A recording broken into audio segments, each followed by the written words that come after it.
Iya, kembali bersama kami di segmen terakhir Saling Silang, dan mungkin lebih kepada closing statement dimulai dari Bang.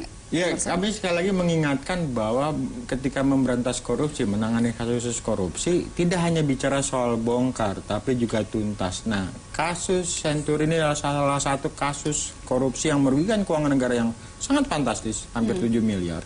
Ini lebih tinggi dari kasus IKTP, kemudian kasus yang melibatkan Nur Alam 4 triliun gitu ya. Nah, hukumnya adalah wajib bagi kita untuk menuntaskan. Jangan hanya berhenti di Budi Mulya. Jangan sampai misalnya kasus ini tidak tuntas, tapi yang pelaku-pelaku lain meninggal dunia, di Siti Fadriah atau Budi Rohadi. Nah, ini yang penting bagi KPK adalah ketika kasus ini sudah menjadi perhatian publik, maka paling tidak harus ada kemajuan yang berarti. Jangan sekedar misalnya cukup satu orang, sekedar bahasa publiknya jangan-jangan hanya dikorbankan. Nah, kesan-kesan ini yang harusnya dipatahkan oleh KPK bahwa kritik, kemudian putusan pra-peradilan selatan ini harus jadi semacam letupan-letupan bahwa ini loh kasus yang harus jadi prioritas mereka, agar misalnya sebelum dia tutup buku di 2019 ini, itu bisa dituntaskan oleh KPK periode yang sekarang. Oke, jadi PR-nya harus diselesaikan periode ini ya. Silakan Mas. Ya, saya ingin membacakan dulu kesimpulan dari ketika di DPR mengangkat pansus soal Senturi ya. Jadi kenapa kemudian sekarang muncul lagi nama Pak Budiono ya. Sebenarnya bukan hal yang baru. Ya, dulu ketika pansus itu memang nama beliau juga sempat disebut sempat disebut misalnya oleh fraksi yang lain ya. Misalnya waktu itu ada fraksi PPP juga kalau PP nggak menyebut, hanya pejabat BI, KSSK dan direksi Bank Senturi. Tapi misalnya fraksi Golkar waktu itu menyebut Budiono dan Sri Mulyani. Kemudian PKS juga menyebut Budiono, Sri Mulyani dan mantan pejabat BI. Kemudian Hanura juga menyebut Pak Budiono, Sri Mulyani.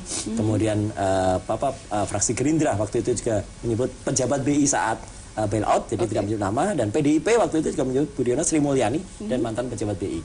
Tapi artinya apa? Karena sudah disebut-sebut, saya sendiri terus terang secara pribadi kasihan kepada beliau kalau hanya disebut tapi beliau tidak mentuntaskan kasusnya.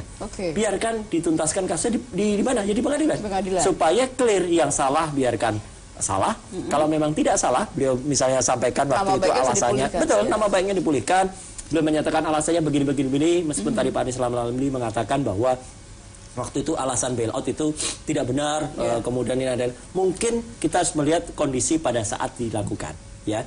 Kalau katakanlah sesuatu yang sudah berlangsung dan dinilai pada saat yang lain, mungkin bisa beda juga ya. Andai kata mungkin, kita nggak bisa menduga-duga, andai kata mungkin tidak bailout, siapa tahu terjadi juga sistemik, kita juga nggak ngerti ya. Jadi yang paling fair, yang bisa yang paling fair adalah menilainya kalau itu kemudian di sidang, dan kalau memang misalnya ada bukti tadi, bisa jelas-jelas itu ada kickback gitu ya, atau ada transaksi yang dan teknologi saya kira bisa men-trace itu. Biarpun itu sudah berlangsung lama gitu ya. Betul, kecuali memang ya dilakukan dengan cara-cara yang sangat tradisional tadi, pakai kardus lah, kardus nanti Pak Yasin senyum, kardus duren lah, apalah gitu ya. Jadi kayak gitu itu memang bisa juga terjadi. Tapi sekali lagi mungkin akan lebih sulit mencari buktinya, tapi yang malah gampang. Oke, orang menyebut kasus kardus itu orang udah tahu semua lah siapa. Jadi artinya sekarang kita tahu fraksi partai Partai Demokrat mendorong ini dengan selurus-lurusnya. Biarkanlah hukum berjalan dengan koridor hukum, dan kami tidak ingin kasus dipolitisasi, dan biarkan KPK secara independen bisa menyelesaikan tugasnya. Oke, silakan Pak Yasin, closing statement. Ya, masyarakat mengharapkan KPK tetap independen dan yang kedua profesional.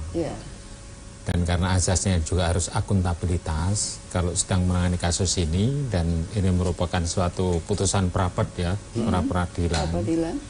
Itu kan harus dihargai lah, walaupun di sana sini ada polemik lah bahwa ini telah ya istilahnya melebihi kewenangannya dan lain sebagainya. Tapi perlu diingat bahwa ada perintah dari pasal 17 ini Undang-Undang 30 tahun 2014. Yang ini adalah merupakan undang-undang yang mengatur tentang administrasi pemerintahan. Yaitu pasal 17 huruf C ini, jika pejabat tidak melaksanakan putusan pengadilan yang telah memperoleh kekuatan tetap, tentunya dengan keluarnya pra-peradilan ini, apapun alasannya kan KPK tetap menghargai gitu loh. Jadi telah mempunyai kekuatan hukum tetap antara lain putusan pra-peradilan ini, ya, maka apabila tidak melaksanakan dipandang sebagai tindakan sewenang-wenang, konsekuensinya KPK dapat digugat perdata. Terlepas dari pasal ini, tadi kan saya sebut dari pasal 11 ayat 2 ini kan menjadi domain publik dari sepakati oleh narasumber di sini, domain publik ya segera untuk ditindaklanjuti. Paling tidak yang memanggil, kalau dulu ahli-ahlinya itu menyampaikan bahwa itu berdampak sistemik, kan bisa saja ada ahli-ahli yang sekarang itu bahwa 2008 itu bukan krisis ekonomi dan tidak berdampak sistemik karena banknya kecil. Nah, itu kan bisa dianggap bahwa ya ini bisa saja ini mengarahnya kepada yang sifatnya rekayasa, seakan-akan bahwa kewenangan tadi ya, kebijakan gitu ya. Tetaplah itu.